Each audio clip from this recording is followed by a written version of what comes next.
পঞ্চগড়ের সবচেয়ে বড় সুপারির বাজার টুনির হাটে সোমবার ও শুক্রবার চলে কেনাবেচা। প্রতি হাটেই ৫ থেকে ৬ কোটি টাকার সুপারি কেনাবেচা হয়। ভালো দাম পাওয়ায় খুশি বিক্রেতারা। এই অঞ্চলে বাড়ছে সুপারির চাষ। গতবারের চেয়ে এবার আমরা দামও পাইছি অনেক ভালো।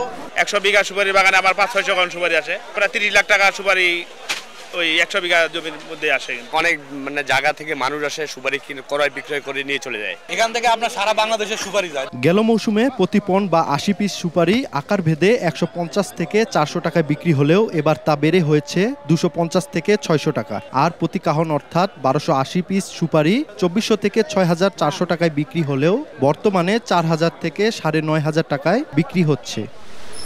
কৃষি বিভাগ বলছে এ মৌসুমে জেলায় ৬৫২ হেক্টর জমিতে সুপারি হয়েছে। বাণিজ্য হতে পারে ১৫০ কোটি টাকার। সুপারি চাষ করে চাষিরা তাদের দারিদ্রতা নিবারণ করছে, পাশাপাশি এই অঞ্চলের চাষিদের আর্থসামাজিক অবস্থার উন্নতি হচ্ছে। প্রতি বছরের ন্যায় এবছরও প্রচুর সুপারির ফলন হয়েছে, যার ফলশ্রুতিতে চাষিরা এই অঞ্চলে বেশ সুপারি বাগান করতেছেন। জেলার চাহিদা মিটিয়ে পঞ্চগড়ের সুপারি যাচ্ছে চট্টগ্রাম, সিলেট, নোয়াখালী, ফেনী সহ দেশের বিভিন্ন অঞ্চলে।